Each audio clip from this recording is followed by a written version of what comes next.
most difficult conversations in grief isn't actually about death itself. It's about expectation. Many people lose someone to an illness that everyone knew was terminal. Families gather, difficult conversations take place, and while nothing can lessen the heartbreak, there is often an opportunity to begin preparing your heart for what is coming. But what happens when no one believes death is coming? What happens when your loved one goes into the hospital with every expectation of coming back home? That was my story. This isn't everyone's experience, and I'm not writing to suggest that it is. I'm simply sharing my own, because I know there are others quietly carrying this same kind of grief. My mother was incredibly attentive to her health. She kept her appointments, followed her doctor's instructions, and took her health seriously.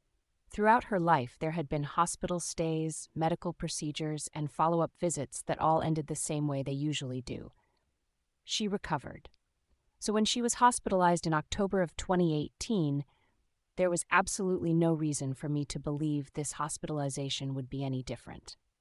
Until it was. One of the most difficult parts of losing someone to a treatable illness or an unexpected medical complication is that your mind never transitions into saying goodbye. Instead, it stays firmly in recovery mode. You're thinking about discharge dates, follow-up appointments, new medications, who will be picking them up from the hospital, what meals you'll prepare once they're home, and whether they'll need a little extra help for a few weeks.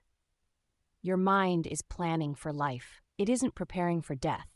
So when death arrives anyway, it doesn't simply break your heart. It shatters your reality.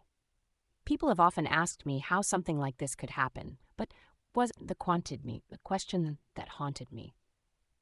Was much quieter. How could I have gone from believing my mother was coming home to planning her funeral? There is a particular kind of grief that comes from having hope ripped away without warning. I'm not talking about false hope. I'm talking about reasonable hope, the kind that's built on every previous hospitalization that ended with recovery. The kind of hope reinforced by medical reassurance, discharge plans, and every expectation that this chapter would end like all the others. Instead, everything changed almost overnight. For a long time, I struggled to make sense of it, because my heart never had the opportunity to begin preparing for the possibility that she might not survive. Grief arrived before my mind could catch up. It felt as though someone had removed the floor beneath my feet.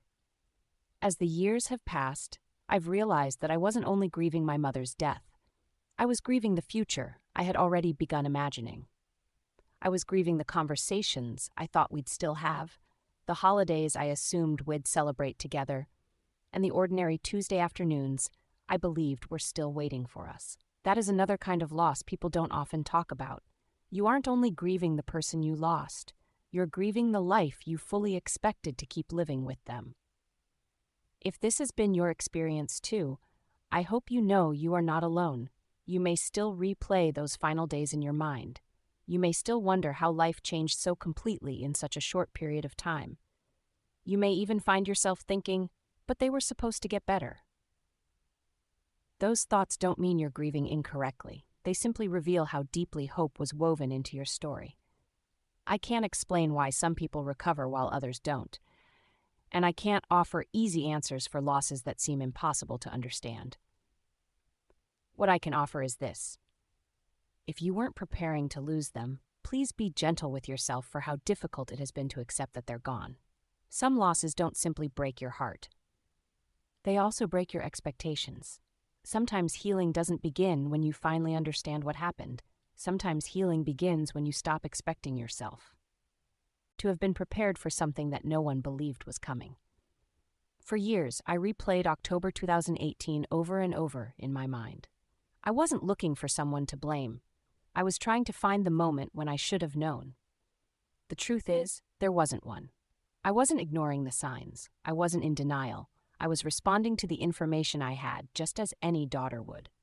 Looking back, I realize I have spent far more time trying to forgive myself for not expecting the unexpected than I ever spent questioning my love for my mother. Kenyatta,